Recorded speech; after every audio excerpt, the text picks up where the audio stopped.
Hello mga Jai at mga Zong! Medyo madilim nga at napakalamig sa araw na ito dito sa Sulaimaniyah, Kurdistan.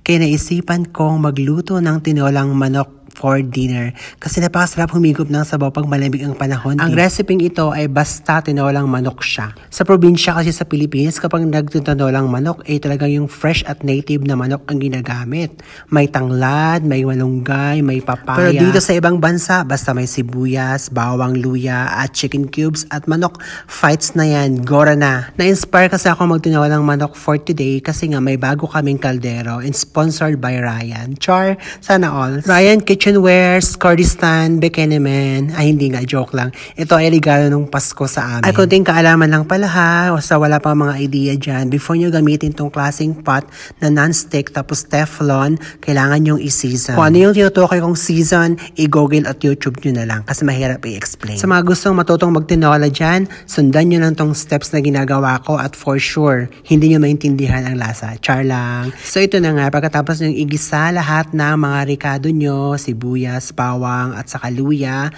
isunod nyo na tong chicken. So, make sure halo-haloin nyo mabuti yung manok ha. Tapos, kailangan lumabas yung katas ng manok. Char, sana all may katas. Diba kasi yung katas kasi, yung chicken dito na ginagamit natin, usually sa abroad, ay frozen. Habang hinalokay ko yung manok, nagtaka, bakit may umalog-alog? Diyos ko, yung kasama ko pala, yung kaldero, umalog-alog siya, sana all. Kailangan lumabas yung katas para mawala yung langsa. Add black pepper lang para pampalasa. Kung sa tingin nyo, nagisa na yun ng maigi ang manok at wala na yung katas, ay sunod nyo nang lagyan ng Avian water. Char, Avian water, o baka naman nawasa. Dito sa amin ay Slimani Waters, natural mineral from the mountain. Sana naman, sponsoran nyo ako. Char. So, sa pampalasa niyan, asin lang, kung ayaw gumamit ng MSG, chicken cubes lang.